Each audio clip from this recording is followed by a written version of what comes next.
Hi there. Hi. Hi, I see that you're a new dad. Yes. Hi. My name is Tina and I'm a registered dietitian here at the store. Would you like some more information about the products that you're looking at? Yeah, I'd love some, please. So I see you're here in the fruits and vegetables section. So actually this is the first place that I would start. If you look around here, the fruits and vegetables are what we all need the most of in a day, and it's the least processed. So if you see, there's no label and there's no package. Okay. So that means it's coming closest from how it's grown.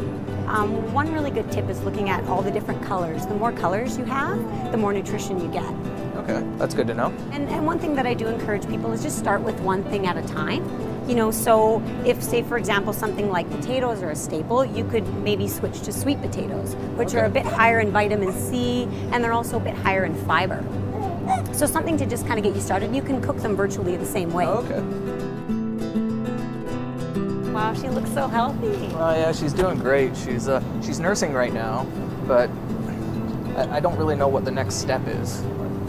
Yeah, and that usually doesn't come till about 6 months when you start to introduce, you know, solid foods and dairy and things like that. I don't really know. I see almond milk, soy milk, rice milk, dairy milk. I don't really know. Should babies not have any of this, or? That's a really good question, and it does depend on the individual baby and how they tolerate it. Usually you would start with a cow's milk unless there was some other indication. There are a couple things though to keep in mind when looking at this section and picking out a product that gives baby proper nutrition. So for example, with cow's milk and soy milk, they have similar nutrition now. One thing you always want to look at is that any of these products are fortified with calcium and vitamin D, you know, for bone health. But something to note about the almond, the rice, and even the coconut milk is that they don't actually have, or they're not a good source of protein. Oh, okay.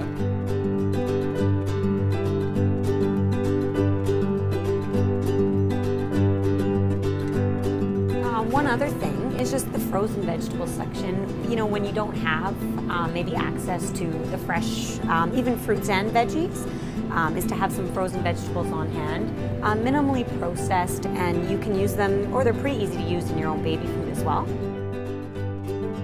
So now, Matt, we've come to the last section around the perimeter, which is the grains section. And when you are looking at the label of grains, a couple things that you want to look for, not only the nutrition facts, but just have a quick look at the ingredients list. Anytime you see, and this is in any bread, enriched wheat flour, that just means it's white flour. The other thing to look for on the label of any bread, regardless of price, is how much fiber it has in it. Is whole wheat bread made with enriched flour, or is it always going to be whole grain? So it's actually a tricky term. So whole wheat doesn't necessarily mean that it's whole grain. Whole wheat, they can actually have a percentage of white flour in the bread and call it whole wheat, unless it says 100% whole wheat. So the whole grain is usually a healthier option, or you can be sure. But again, anytime you see enriched wheat flour on any label of any grain, for example, on a bun or even in pasta, that means white flour. Okay, that's good to know.